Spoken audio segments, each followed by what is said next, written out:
Children, when they're represented by the same CASA, tend to gravitate toward them. They understand that they're looking out for their best interest. Their lives are so transient, they don't know who to trust, and so they learn not to trust. The more time I spend with them, the more I show them that I'm not another transient person in your life. I'm going to be here with you until you don't need me anymore. And a lot of times the kids are scared of me. Okay, I try to be as approachable as possible, but I'm still the judge and I'm still wearing a big black robe up there and I still got a hammer in my hand, okay? So a lot of times it's their CASA that tells me what they want to tell me. I grew up in foster care, and I do know what it's like to be nervous in court, and there's a judge and there are lawyers, and just to know that I'm here with you. I didn't have that. The CASA walks in here of his or her own volition. They want to make a difference in their community and especially in the lives of the children that they represent. We're out there building relationships so that we can tell the judge honestly that we're representing facts. This is not hearsay or a maybe. These are the facts associated with the care that's being provided for this child. So when CASAs come in, we treat them like rock stars here because to me they are. We are an independent third party, beholden to no one but what's in the best interest of the child, and that gives us a certain amount of clout or respect to be heard. My name is Cindy Evers, and this is my husband Fred, and I've been a CASA volunteer for almost 20 years. The reason why I do this is because when I look at pictures of my 8 grandchildren, this is my way of saying I am grateful for the blessings that I have been given, and I want to make sure that all children have the most amazing childhoods possible in light of some of the most heartbreaking circumstances you can have. Tifton has its good points, but we also have our struggles. Part of the struggles for children is safe housing. You know, everybody is where they are, and you love them as is and accept them as is because that gives you the foundation to begin to do some good work. We all see news reports of children who have been abused and neglected, and we can point fingers and blame all day long. That does nothing to cure the situation. I really view Cindy's work in CASA as being an outgrowth of our faith. Scripture teaches us visiting the fatherless, caring for the needs of others. And Cindy in her work has been able to take our faith outside the walls of our church. Unfortunately, for too long, foster children have bore the title of orphans of the living, and that's heartbreaking because they're in state custody. Their parents do not have custody of them, but at the same time, they are somebody's child, and you want them to be with their families of origin. Pictures are important to me because I don't have a lot of pictures of my childhood just because I have gone from place to place. My name is Dr. Felicia Tillman, and I have been with Fulton County CASA as a volunteer for 4 years. See me and my sister dancing, one glimmer of happiness, which that's what my name means, is happiness. We were born to a mother and father who both experienced severe mental health issues. We were neglected, and so we ended up in foster care. Somehow I remember going to court, not really understanding the conversations. And then the next memory that I have is going to an airport and being told that we were going to a new family. I'm looking at Easter in front of the house that I call my place of pain. I was beaten. I was harshly beaten, and that began my time in foster care.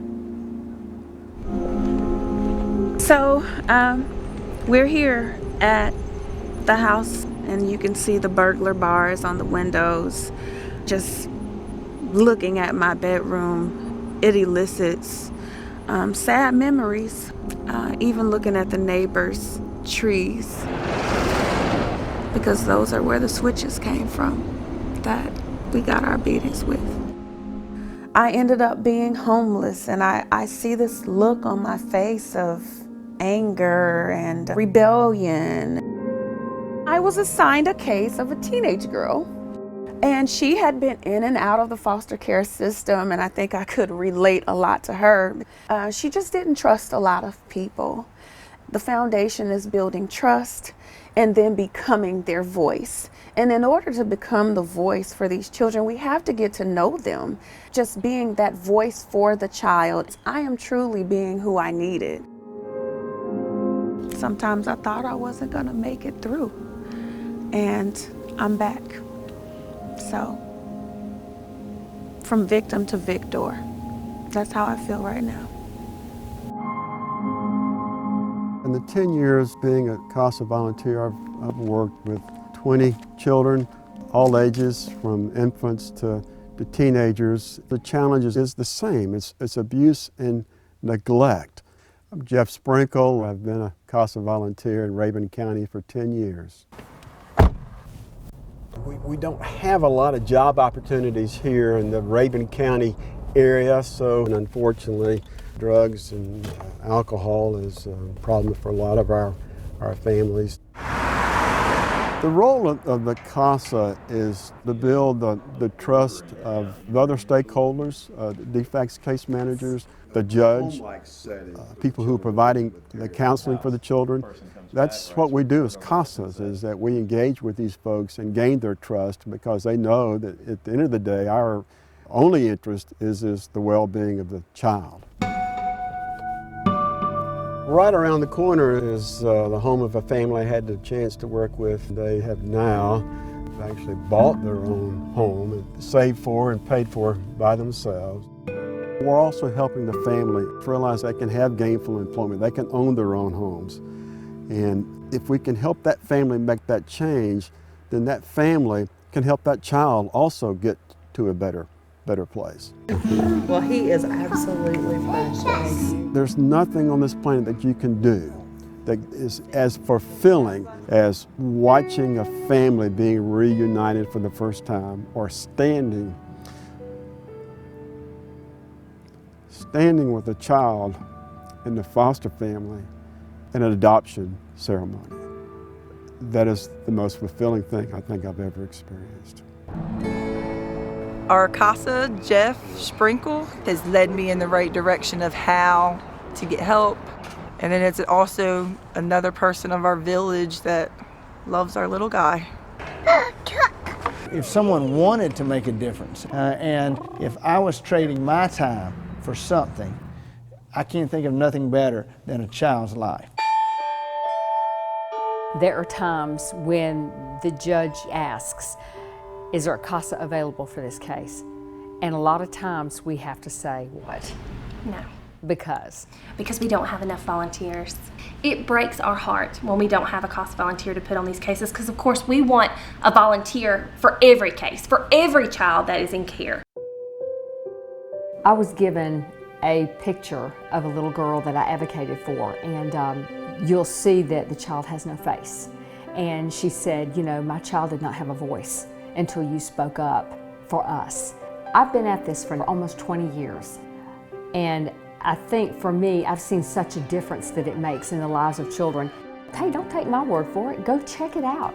You will have the same passion that I have when you work one case and you see the difference that it makes, and you know when you hear those news stories that you were one pebble in that pond that made a difference.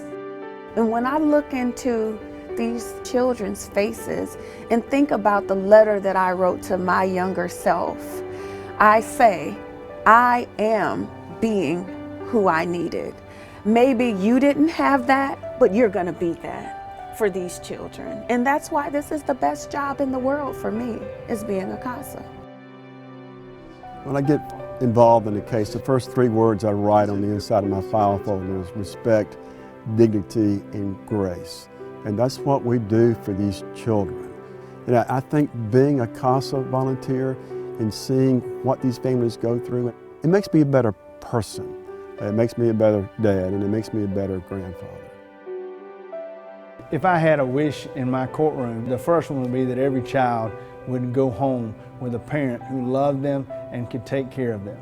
The second one would be that every child have a CASA who they could develop a relationship and trust with, and so that they had someone they could count on. There's so many people that if they just would look into this program, they would find that this is my place, that I can make a difference.